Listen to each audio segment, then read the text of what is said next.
जैसा कि आप लोग जानते हैं कि हम इस टाइप का वीडियो ला रहे हैं, क्यों ला रहे हैं? क्योंकि यही सब चीज़ सबसे ज़्यादा इंग्लिश स्पोकन में इम्पोर्टेंट है। अगर आप इंग्लिश सीखना चाहते हैं, तो ये सब चीज़ आपको प्रैक्टिस नहीं है, बोलने के टाइम आप रुक रहे हैं, आपको सोचना पड़ रहा है, तो समझ जाइए कि आपको इंग्लिश नहीं आ सकता है और आप नहीं इंग्लिश सही से बोल सकते हैं परफेक्ट वे में। अगर बोलना चाहते हैं बिना सोचे हुए, बिना ट्रांसलेट किए हुए और बिना टाइम लगाए हुए, तो आपको ये सब चीज़ प्रैक्टिस होना चाहिए। जिस तरह से भी हम बताएँगे उस तरह से आपको प्रैक्टिस कर लेना है। अगर उस तरह से कर लेते हैं तो आपको इंग्लिश सीखने में कभी भी प्रॉब्लम्स नहीं होगा और आप अच्छे तरीके से इंग्लिश बोलिएगा। नहीं आपको सोचना पड़ेगा, नहीं ट्रांसलेट करना पड़ेगा, नहीं आप रुक के बोल सकते। तो अभी जा रहे हैं हम ये बताने के लिए, ये सब चीज़ जो देख रहे हैं, आई विल भी है, आई विल नॉट भी है, विल आई भी है, विल आई नॉट भी है।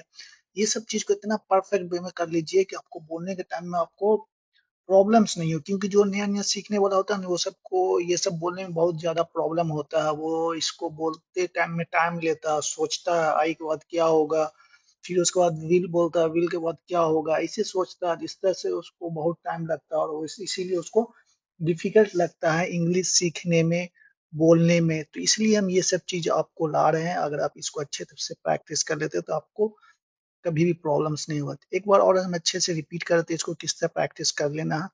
ठीक है, ये जो आप जो देख रहे हैं सेकंड नंबर और फोर्थ नंबर को आप दो तरीके से बोल सकते हैं। ठीक है, हम दोनों तरीका बताएंगे अभी दोनों को ये पूरा को एक्सप्लेन करते हैं। जैसे आपको बोला, जैसे आए आपको I will be, I will be, I will not be, will I be, will I not B.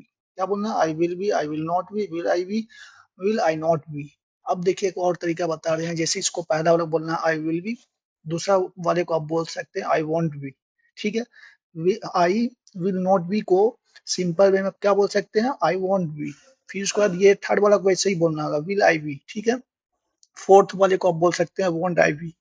तो जो इजी लगे उस तरीके से आप प्रैक्टिस कर लीजिए। क्योंकि इंग्लिश में ये सब चीज यूज होता है, जब बात कीजिएगा तो ये सब भी यूज होता है। ये सब पहले आता है, तब उसके बाद कोई वर्ड आता है। ठीक है, तो इसलिए हम आपको ये सब प्रोवाइड कर रहे हैं। आप अगर इसको अच्छे से प्रैक्टिस कर लेते हैं, और भी वीडियो इस पे अपलोड किए हुए बहुत सा और भी आएगा। ठीक है, पहले ये हो जाएगा, तब उसके बाद ट्रांसलेशन बताएंगे। तब आपको लगा कि हाँ, जो चीज हम आपको बताएं वो परफेक्ट है। तो आज के लिए इतनी, फिर मिलते हैं नेक्स्ट क्लास में।